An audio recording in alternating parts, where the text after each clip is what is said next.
탁월한 연설가에게는 세 가지 요소가 있습니다. 먼저 전하고자 하는 좋은 말입니다. 이것은 그리스어로 로고스라고 합니다. 로고스. 태초에 말씀이 계시니라 할 때, 태초에 말씀할 때 이 말씀이 로고스입니다. 태초에 로고스가 계시니라. 그래서 탁월한 연설가에게는 좋은 말이 있습니다. 그리고 좋은 말과 일치하는 연설가의 인격 혹은 도덕성이 또 있죠. 인격 혹은 도덕성을 가리켜서 그리스어로 에토스라고 합니다. 에토스. 그리고 거기에 더하여 경험을 통해 축적된 열정적 감정이 있습니다. 이것을 그리스어로 파토스라고 합니다. 자, 먼저 이 세 가지 중에 연설가는 좋은 말이 있어야겠죠. 연설가가 아무리 좋은 인격과 열정을 가지고 있더라도 전하고자 하는 말이 부실하거나 논리적으로 탄탄하지 않으면 청중에게 신뢰를 줄 수가 없습니다. 다음으로 연설가는 좋은 인격 혹은 도덕성을 갖추어야 합니다. 전하고자 하는 말이 아무리 좋아도 연설가의 인격이 그 말과 일치하지 않으면 청중을 설득할 수가 없습니다. 그래서 연설가는 좋은 말과 함께 높은 도덕성을 갖추고 있어야 합니다. 끝으로 연설가는 열정적 감정이 있어야 합니다. 파토스인데요. 좋은 말과 함께 좋은 인격의 삶을 관통한 이 열정적 감정이 함께 실릴 때 청중은 그 말에서 이해를 넘어 감동을 받게 됩니다. 따라서 탁월한 연설가들의 특징은 로고스, 좋은 말과 에토스, 높은 도덕성과 그리고 파토스, 삶을 관통한 열정적 감정이 있습니다. 오늘 본문에는 두 부류의 성경교사가 등장하는데요. 한 부류는 공인된 성경교사인 서기관들이고 다른 한 부류는 공인된 선생이 아닌 나사렛 출신의 예수라는 청년입니다.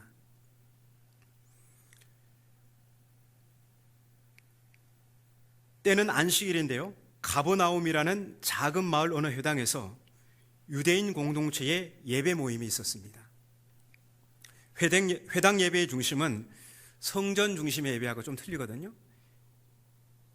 회당 예배의 중심은 성경 낭독이 중심이 됩니다. 저와 여러분이 오늘 함께 이렇게 성경을 낭독했잖아요. 이게 회당 예배의 중심입니다. 그리고 그 낭독된 본문을 중심으로 해서 발언할 수 있는 기회가 유대인 남성들에게 모두 열려 있었습니다. 물론 아무나 발언하지는 않았겠죠. 대부분 서기관들이나 바리새인들이나 장로들이나 어떤 율법 교사들, 그들이 주로 발언을 했습니다. 자, 성경 낭독이 끝난 후 서기관들이 본문을 중심으로 발언을 하면서 회중들을 가르치기 시작합니다. 그런데 대부분의 서기관들의 가르침은 이렇게 시작합니다. 모세가 말하기를, 혹은 아묵의 랍비가 말하기를. 자, 이들은 자신들이 전하는 메시지의 권위를 모세 혹은 유명한 랍비의 이름에서 가져옵니다. 자, 이러한 서기관들의 가르침은 한마디로 지식자랑입니다. 서기관들이 가르치는 방식은 율법이나 혹은 전통을 조상들로부터 이어받아 후대에 전하는 일종의 전승입니다. 그래서 모세의 율법과 유명한 랍비의 가르침을 달달 외워서 막힘없이 발언을 하면 그 사람이 권위 있는 성경교사로 통한 거예요. 여기에는 에토스, 높은 도덕성이나 아니면 파토스, 삶을 관통한 열정적 감정, 이런 건 없습니다. 이들은 그냥 모세가 가르쳐 준 것, 혹은 유명한 랍비가 가르쳐 준 그 전승들을 계속해서 그냥 이어져 내려오고 있었습니다. 이런 가르침은 매우 오랜 세월을 거쳐 반복되어 왔기 때문에 회중들은 이런 방식에서 영적 감흥을 받기 매우 어려웠습니다. 그런데 갑자기 학위도 없는 나사렛 출신의 예수라는 청년이 발언권을 얻어서 가르치기 시작합니다. 예수의 가르침에는 그 흔한 모세가 말하기를, 혹은 아무개 랍비가 말하기를 이렇게 시작하는 권위의 출처가 없습니다. 예수님은 모세의 권위도 그 어떤 유명한 랍비의 권위도 빌려오지 않습니다. 예수님은 조용히, 하지만 설득력 있게 자기만의 권위로 말씀하십니다. 마태복음 5장에 보면요, 살가니 맹보원이라고 하는 예수님의 6가지 대립 명제, 반대 명제가 나와요. 어디에 나온다고요? 마태복음 5장요. 마태복음 5장을 한번 펴보세요. 마태복음 5장.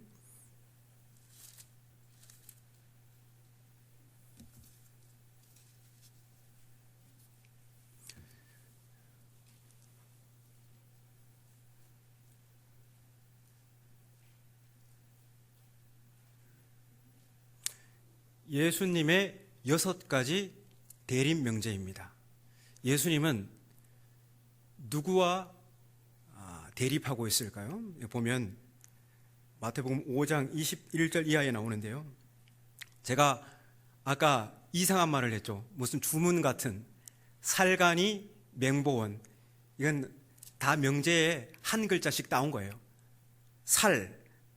살인하지 말라, 그게 21절에 있죠. 21절에 살인하지 말라, 이런 말이 있어요. 이게 첫 번째 명제고, 두 번째는 간은 뭘까요? 간음하지 말라. 그리고 이는 누구든지 아내를 버리려거든 이혼 증서를 써주라 할 때 이예요. 이혼 증서를 써주라 할 때 이. 맹세하지 말라. 그리고 보는 눈은 눈으로, 이는 이로 보복하라 할 때 그 보예요. 그리고 내 이웃을 사랑하고 원수를 미워하라.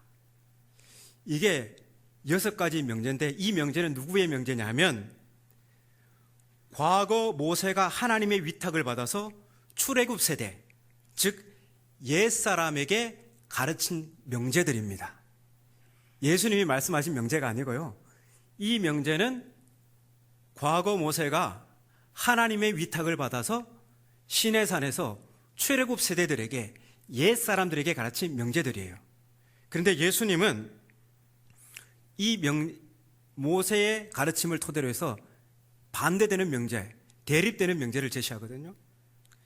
근데 유대인들은요, 이 모세가 가르쳐준 이 명제들을 그로부터, 시내산으로부터 약 한 1600년 동안 계속해서 모세의 권위로 가르치고 배웠습니다.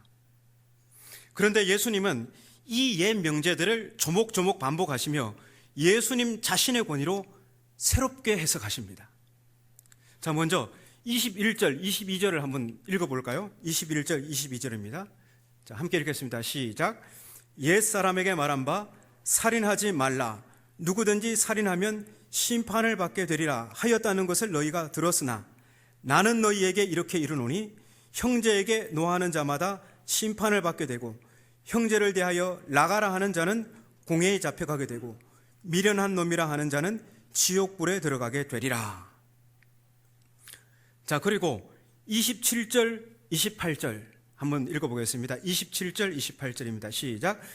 또 간음하지 말라 하였다는 것을 너희가 들었으나 나는 너희에게 이르노니 음욕을 품고 여자를 보는 자마다 마음에 이미 간음하였느니라. 아멘.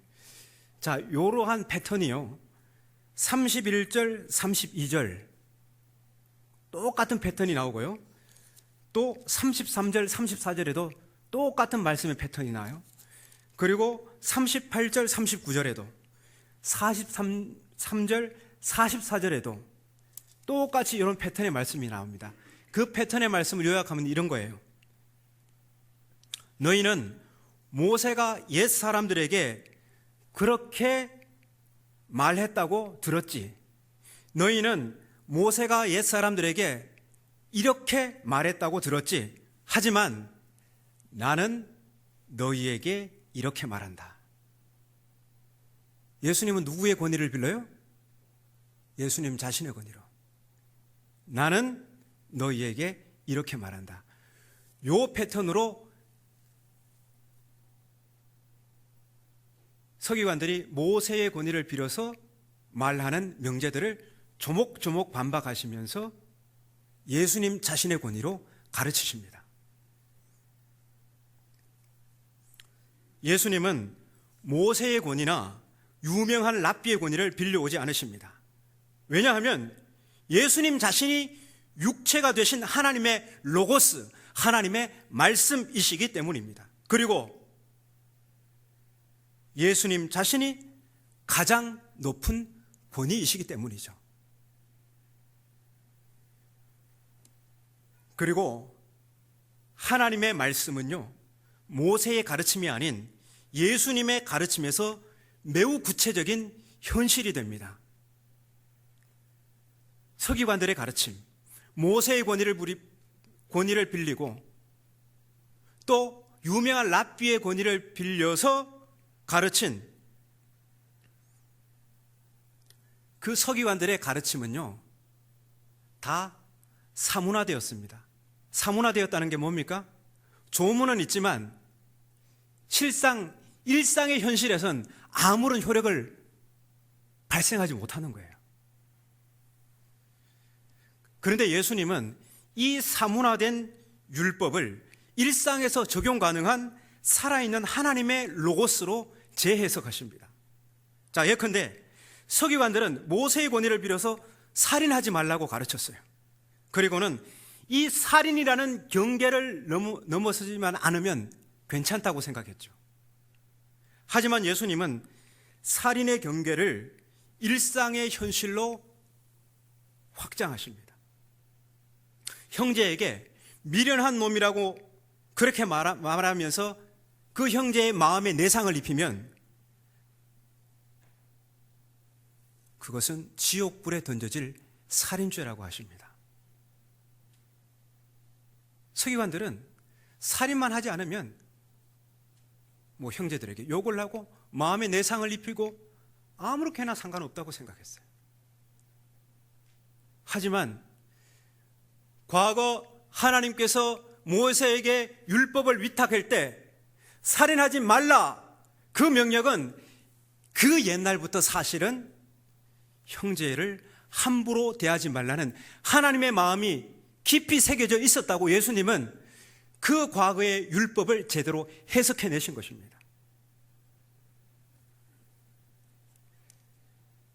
예수님은 육체의 살인도 살인이지만 심리적 살인도 살인이라고 하십니다. 예수님의 이러한 가르침에는 생명을 소중히 여기시는 하나님의 마음이 깊이 새겨져 있습니다. 하지만 서기관들의 가르침은 문자, 그 글자의 한계를 넘어서지 못했습니다. 즉 그들은 율법의 조문, 율법의 글자 이면에 있는 하나님의 마음을 읽지 못했어요. 그리고 서기관들은 율법을 자기 목적을 위해서 오용하고 남용했습니다. 율법을 미천 삼아서 종교 장사를 하고 있었던 거죠. 오늘날 적지 않은 교회들이 예수의 이름을 팔아서 종교 장사를 하는 것처럼 말이죠. 그들은 613개나 되는 율법에다가 장로들의 전통을 더하여 백성들의 삶을 옥죄고 그 율법으로 겁박했습니다. 마태복음 11장 28절에 예수께서 수고하고 무거운 짐진 자들아 하셨을 때 그 무거운 짐이란 종교 지도자들이 사람들에게 지운 율법과 전통의 짐들입니다. 당시 백성들은요, 로마의 치하에서 과도한 세금을 내며 무거운 정치적 짐을 짊어지고 살았는데 종교 지도자들은 거기에 더해서 율법과 전통의 짐을 지어 백성들을 더욱 힘들게 했습니다. 하지만 예수님의 가르침은 백성들의 짐을 벗기고 쉼을 주는 그런 가르침이셨습니다. 수고하고 무거운 짐진 자들아 다 내게로 오라. 내가 너희를 쉬게 하리라. 나는 마음이 온유하고 겸손하니 나의 멍에를 베고 내게 배우라. 그리하면 너희 마음이 쉼을 얻으리니 이는 내 멍에는 쉽고 내 짐은 가벼움이라. 서기관들이 지은 율법과 전통의 짐, 즉 그들의 가르침은 사람들의 고통을 가중시켰지만 예수님이 지으시는 사랑의 계명, 즉 예수님의 가르침은 백성들의 고통을 덜어주고 그들에게 안식을 주는 생명의 가르침이었습니다. 그리고 예수님의 가르침은 로고스, 말씀에서 끝나지 않고 그 근이 있는 로고스를 에토스, 즉 몸으로 몸소 살아내셨습니다. 복음서의 하이라이트가 십자가와 부활 아니겠습니까? 그래서 대부분 사람들은 이 십자가의 부활에 주목합니다. 하지만 우리는 예수님의 행적을 결코 간과해서는 안 됩니다. 예수님의 발자취를 따르지 않고는 제자의 삶이란 불가능하기 때문입니다. 사순절 기간 마가복음 따라쓰기를 하시면서 예수님의 행적을 따라가 보십시오. 한 걸음 한 걸음 천천히 묵상하면서 그 예수님의 행적을 따라가 보십시오. 예수님의 행적은 성공을 꿈꾸는 사람들이 몰려드는 예루살렘 도시를 향하지 않으셨습니다.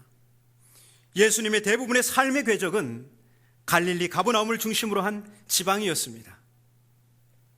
예수님의 발걸음은 그곳에 사는 가난한 사람들, 과부들, 고아들, 병든 사람들, 그리고 손가락질 받던 죄인들이었습니다. 그리고 그들에게 복음을 전하시고 그들에게 생명의 길을 열어주셨습니다. 따라서 예수님의 가르침이 권위 있는 자와 같다는 사람들의 말은 당시 종교 지도자들이 율법을 미천 삼아 자기 욕망을 이루는 수단으로 오용한 것과는 달리 율법의 본디 의미를 그분의 로고스, 즉 말의 가르침을 통해 설득력 있게 제시하셨고 그분의 에토스, 즉 인격적인 삶을 통해 몸소 보여주셨으며 파토스, 고통받는 백성들의 삶을 하나님의 애끓는 감정으로 보듬으셨기 때문에 사람들은 예수님의 가르침에서 신적 권위를 보았던 것입니다. 예수께서 말씀하시자 주변에서 웅성거리기 시작합니다. 이봐, 뭔가 다르지 않아? 당신은 어때? 우리가 지금까지 들어왔던 서기관들의 가르침과는 달라. 우리는 지금 예수님의 가르침에 압도당하고 그의 가르침에서 신적 권위를 느끼고 있어.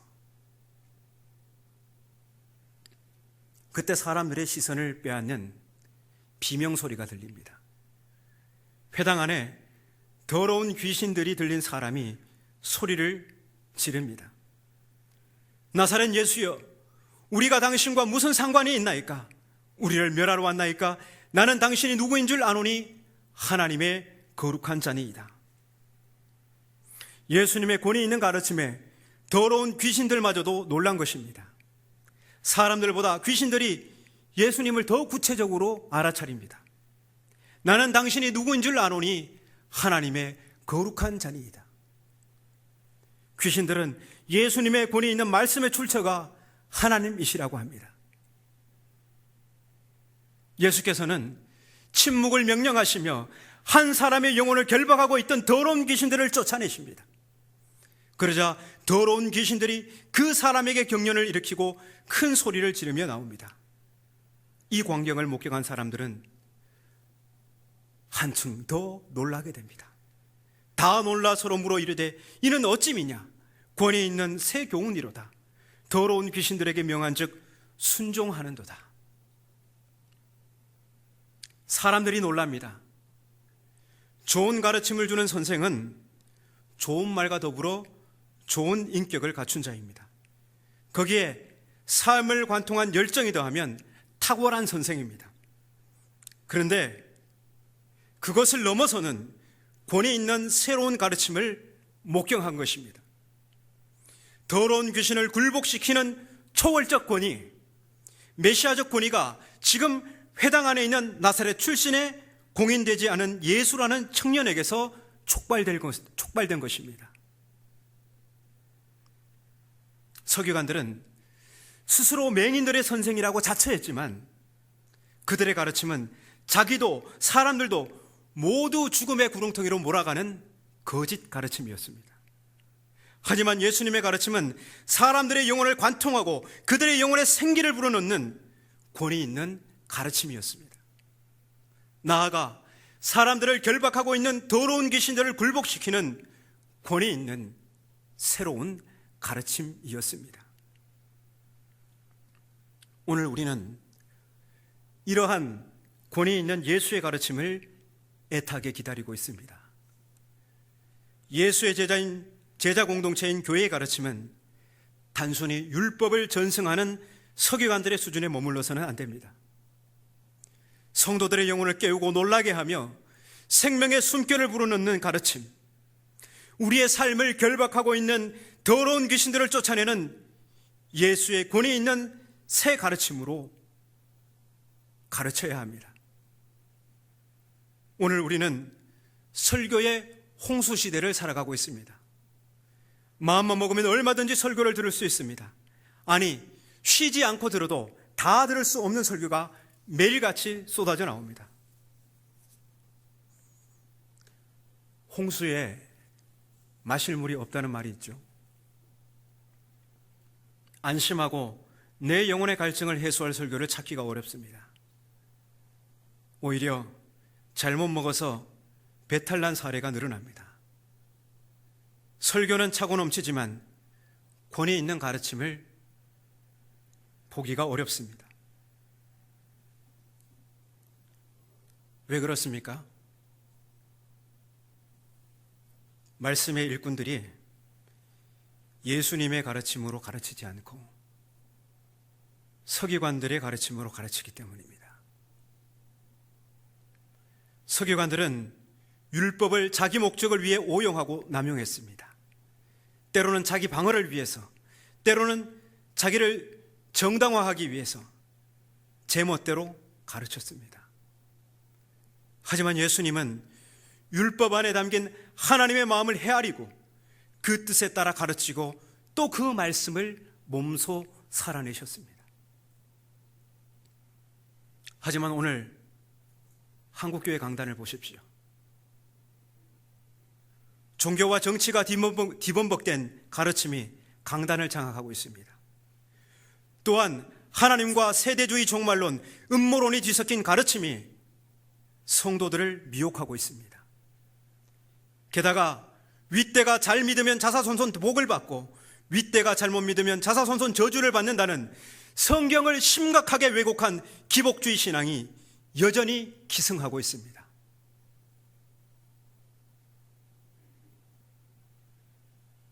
한마디로 로고스도 제대로 갖추지 못한 설교자들이 무수합니다.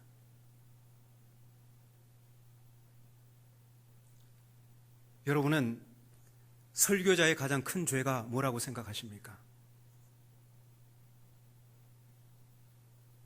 여러분은 말씀의 일꾼의 가장 큰 죄가 뭐라고 생각하십니까?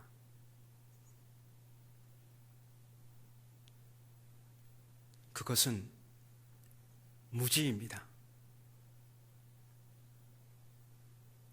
공부하지 않는 죄입니다.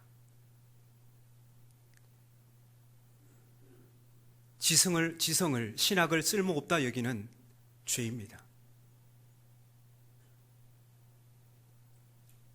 지도자의 가장 큰 죄는 무지입니다. 그래서 저는 오늘도 죄인된 심정으로 여기 서 있습니다.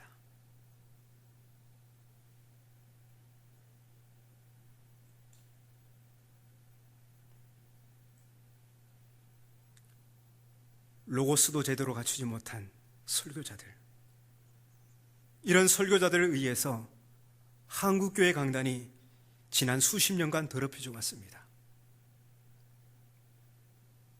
그래서 성도들은 무엇이 옳은 길인지도 모르고 목자 잃은 양처럼 이리저리 헤매고 있습니다.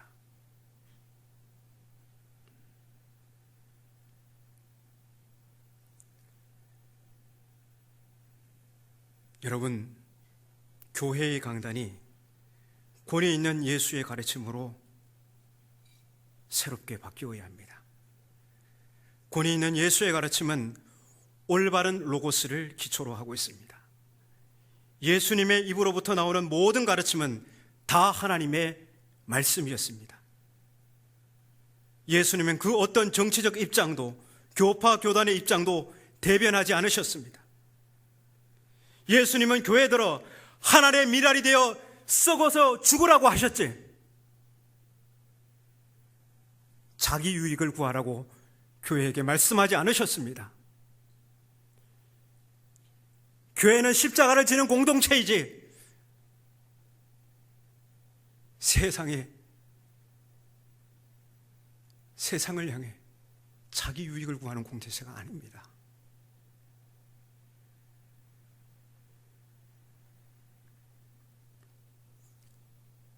하나님의 로고스인 예수님은 오로지 자기의 권위로 진리만을 가르치셨습니다. 또한 권위 있는 예수의 가르침은 올바른 로고스와 그에 따른 에토스가 일치했습니다.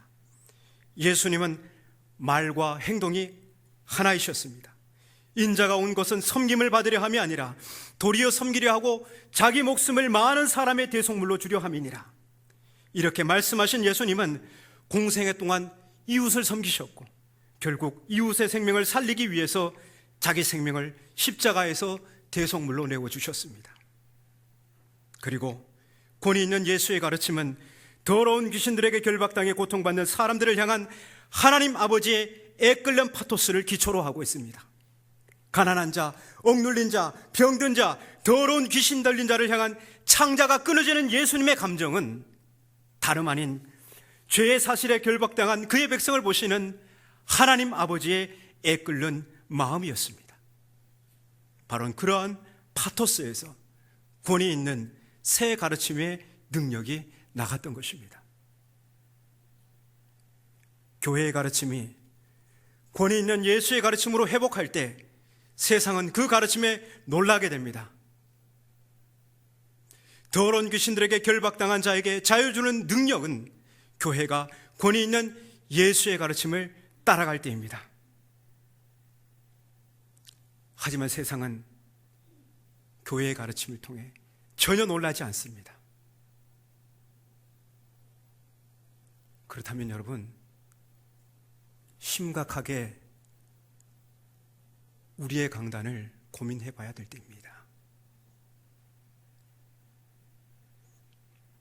여러분, 하나님과 정치를 버무린 가르침을 배척하십시오. 하나님과 왜곡된 종말론, 음모론을 뒤섞은 가르침을 거부하십시오. 사람의 욕망을 자극하며 미혹하는 기복주의 신앙을 단호히 거절하십시오. 우리는 예수님의 가르침을 따르고 있습니까? 예수님을 따른다고 하면서도 내세에서 영생을 누리고 현세에서도 잘 먹고 잘 사는 것이 목적이라면 그것은 예수의 가르침을 따르는 것이 결코 아닙니다.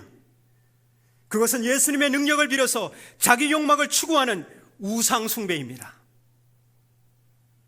예수님을 따른다는 것은 자기의 욕망을 부인하고 자기 십자가를 지고 마침내 하나님의 뜻을 위해서라면 죽음도 불사하는 것,